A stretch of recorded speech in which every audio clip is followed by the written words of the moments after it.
Hi there, welcome back. We have a mini album walkthrough today. I recently finished a mini book using the Mintay Paperline Rustic Charms. This was a 12 by 12 paper pack. I had a pack of ephemera, and then I put it together using chipboard and a base color of early espresso from Stampin' Up. So let's go ahead and take a look. And I had a sticker sheet. This is my leftovers. I don't know how many of you have little pouches of leftovers from a project. I'm trying to get better about keeping it all together so I can come back to it. Maybe some cards, maybe a smaller mini book. We'll see. So here's some numbers for you. The book itself is 6 by 8. The hinge was 7.5 inches. And then my pages. So if you wanted to cut those out. I jot that stuff down. I keep it handy. Okay, let's take a look. Isn't she pretty? I love this book. I put together a little charm. I'll tell you, I might continue to add to the charm.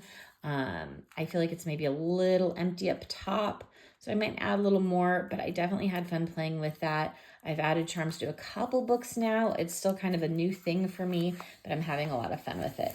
I think it just adds a fun little dimension, a little something. This book was made, again, with Mintay. You can see the base is early espresso. It's a nice deep chocolate. The Stampin' Up! Paper actually folds really well. I've been very, very happy with it. I don't know what the weight is. It doesn't say it on the packaging, I don't think, but it folds well, probably because it's mostly card making, so it's meant to score. I had some beautiful flowers. I think Prima 49 in Market, or the different flowers. You can see I have a Graphic 45 tag under here. I used some die cut letters for the word love. This is actually made as a present. I'm giving this to a niece of mine who I literally know what picture she's going to use for this. She had some pictures taken with her boyfriend. The colors worked perfectly. So when I kind of stumbled across this paper in my stash, I was like, let's make her a present. Okay. Closure, we went with a beautiful ribbon. This is Stampin' Up! I want to say it's Lost Lagoon. It is super gorgeous. It's a lovely satin. Let's open. I will tell you right now, I kept this simple because I know what pictures she's going to put in. I wanted to really let the book be 4 pictures. So when we open her up, we've got a nice blank page on the inside here. She might tend to choose to leave this. She might put a picture. My goal on the 6 by 8 book was that she had room for 5 by 7s. So she definitely has room for 5 by 7 photos. It would certainly fill the page, but there's room. Over here, we do have a magnet closure. You can hear the nice snap. I use the good basic gray magnets. Let me show you.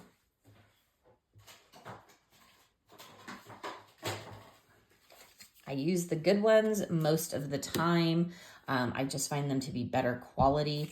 I get them at a couple different local scrapbook stores that I go to. Frank Garcia's in Upland, California, Peoria, Arizona at Scraps of Love. I know those don't sound totally local, but I have kids in school in Arizona, so I'm actually there pretty regularly. You can get them on scrapbook.com as well, but I'm a big fan of supporting local. So we have our snap closure. This was a sticker that I stuck and then fussy cutted, which I hate doing, but you know. Open. Again, the idea is that I want a picture to be here. If she wanted to add some journaling here, I could give her a piece of paper, like a cream that she could add in, or she could do a thinner picture here, maybe a couple small versions of the pictures, but I want there to be space for big pictures. So it's less maybe enhanced than I normally would do. Here, I just created 2 pocket pages, a little tuck. So we can tuck behind both of those to kind of tuck the paper or the pictures out of the way. So it did let me kind of embellish here, which I had a lot of fun with. I did some layers with this cut apart. These were those little ephemera piece. This was a cut apart. I did some flowers. I actually inked the flowers. I don't know if you can kind of tell. There's just a little pretty bit of ribbon behind there, just to add a little bit of texture. Popped some of the flowers up, cut apart. So again, real simple, but she can tuck a few of the pictures in there. On this page, I left it nice and open, but again, I left this really open. It's just on the bottom that it's sealed, so she can tuck a photo. If she wanted to actually adhere it, she certainly could as well. This is probably the most decorated paper. I had this ribbon and I had to put it somewhere in this book. I just love it. It's the tulle with the pearls with the more little tulle. It was just the perfect coloring. So I kind of went to town here. I have the popped up butterfly, the flowers, more ribbon, a little ephemera piece. I did put another magnet, opens, just kind of a cute little doodad here. Again, nice big space for a photo, and another pretty little cut apart. So I don't anticipate things being done on these, but they're pretty, right? But that I thought was a lot of fun. Then we go to our next, and notice I didn't put the inserts in. I could probably just close those off. I don't know how difficult that would be. I've never done it. I didn't put the inserts in because I don't think she needs the space. I don't think they have 50 photos. So I could easily make some, probably with like this Lost Lagoon paper is what I would do. Or I could do it in the chocolate, the early espresso to sort of match. So I might ask her when I give it to her if she feels like she has enough papers or enough pictures for it.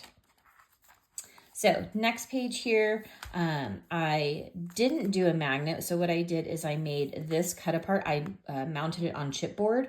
So that kind of weighs it down. It gives a little bit of depth, but it also weighs it down. So that flap stays closed pretty nicely. So that's a much cheaper trick than a magnet. A little bit of chipboard on kind of the side end there. We have some of these pretty flowers, cut aparts, or ephemera pieces. Again, big space for a photo, little space for some journaling if she wanted to write about the feelings of the photos or whatever. Over here, we have another little tuck spot. Getting my dangler out of the way. Another little tuck spot. Did the little corner. My original plan was to do corners on both sides, but when I cut this square in half, then the paper doesn't mirror. So oops on my part for not thinking that through. Just some little pretty brown ribbon that I tucked in there, really to just kind of give it a little bit of more differentiation. It is mounted on Early Espresso too, but I just kind of like that a little bit more. So again, she can tuck. Last page, I went with a tag, and I left it kind of open. Again, this could be another place for journaling, and it certainly could be another place for some photos if she wanted to, and then one more last on the back page there. So I hope she loves it. I really enjoyed making it. See the cover here with all the layers, had fun there. Spine and back, I kept super simple, sort of this like wicker looking paper. I have quite a bit left over, which I'm excited about. Tuck you in here somewhere. So I'm definitely going to maybe make a card, maybe I'll make her a card to go with it to match. I think I just thought of that. So I'm super excited about this. I went with my standard 6x8. It is kind of one of my favorite sizes, I think. I think it just kind of works well. But I definitely have some thoughts in my head for some smaller books and some bigger books coming along. So thank you so much for watching. I hope you enjoyed it, and I hope you're having fun crafting. Thanks for watching.